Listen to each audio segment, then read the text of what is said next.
में तो इस बात में कोई शक नहीं था कि सीबीआई उनको रिमांड पे लेगी और उनसे गहन पूछताछ होगी। सबूत से छेड़छाड़ की बात तो कल हाईकोर्ट के सामने ही सीबीआई और शासन दोनों रख चुके हैं कि सबूत से छेड़छाड़ पुलिस द्वारा सबूत जब्त करने के पहले ही छेड़छाड़ हो चुकी थी। डीवीआर और सीसीटीवी फुटेज से पहले ही छेड़छाड़ हो चुकी थी।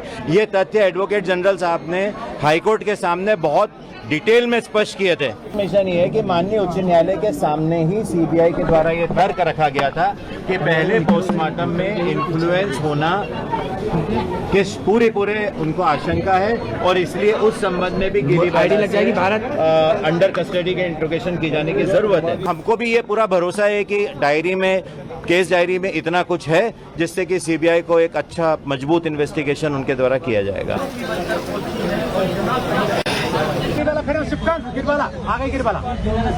जब वो ऑब्जर्वेशन हाईकोर्ट के सामने हो चुका है तो निश्चित रूप से हमें तो इस बात में कोई शक नहीं था कि सीबीआई उनको रिमांड पे लेगी और उनसे गहन पूछताछ होगी।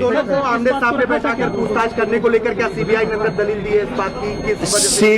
सीबीआई इस विषय में सीबीआई बेहतर जानती है। सीबीआई अपनी तरफ से इन्वेस्टिगेशन करेगी। उन दोनों को आमने सामने बिठालना है या और भी कोई लोग अगर इन्वॉल्व मिलते हैं तो उनको भी आमने सामने बिठालना है। ये सीबीआई का लुकआउट है। सबूत से छेड़छाड़ की बात तो कल हाईकोर्ट के सामने ही सीबीआई और शासन दोनों रख चुके हैं कि सबूत से छेड़छाड़ पुलिस द्वारा सबूत जब्त करने के पहले ही छेड़छाड़ हो चुकी थी। डीवीआर और सीसीटीवी फुटेज से पहले ही छेड़छाड़ हो चुकी थी। ये तथ्य एडवोकेट जनरल साहब ने हाईकोर्ट के सामने बहुत डिटेल में स्पष्ट किए थे कि डीवीआर से पहले ही एक्सेस निकाला गया था। उसमें से एक सिलेक्टेड पोर्शन को छांटा गया। उस सिलेक्टेड पोर्शन को भी टेम्पर करके मीडिया में जारी किया गया।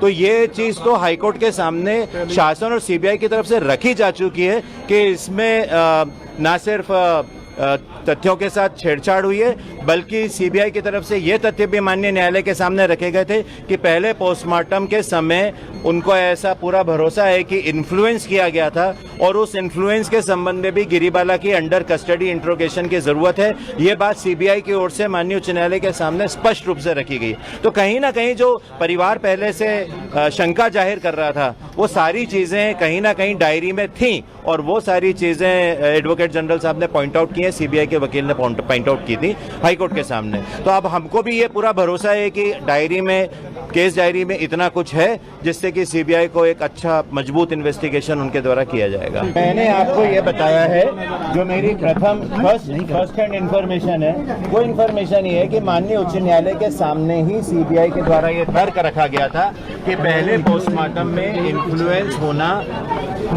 कि पूरे उनको आशंका है और इसलिए उस संबंध में भी गिरीबाला से अंडर कस्टडी के इंट्रोगेशन की जाने की जरूरत है। ये सीबीआई ने तथ्य माननीय उच्च न्यायालय के सामने रखे थे। बाकी मैटर अब सीबीआई के पास है। उनको हमें पूरा भरोसा है कि वो एक अच्छा इन्वेस्टिगेशन। सर उनके वकील ने गिरीबाला के वकील ने अपोज किया था 5 दिन के लिए? जी नहीं, उन्होंने उनकी तरफ से कोई इस बारे में अपोज नहीं हुआ क्योंकि ये सीबीआई को अगर आवश्यकता है और उनकी एंटीसिपेटरी बेल हाईकोर्ट ने रिजेक्ट ही इस तर्क के आधार पे की है कि ये मामला ऐसा है कि जिसमें एंटीसिपेटरी बेल नहीं होनी थी। ये माननीय उच्च न्यायालय के सामने विस्तार से तर्क रखे गए थे कि इस गिरीबाला की भी कस्टडी की आवश्यकता है उनसे पूछताछ करने के लिए। तो इन सब तथ्यों को दृष्टि में रखते हुए ही माननीय उच्च न्यायालय ने एंटीसिपेटरी बेल ऑर्डर को क्वैश किया है। इसलिए उनके पास कोई ऐसे कारण ही नहीं थे कि वो बता पाए कि पुलिस रिमांड और सीबीआई रिमांड की आवश्यकता क्यों नहीं है। सीबीआई अपने तरीके से काम कर रही है, हमें पूरा भरोसा है।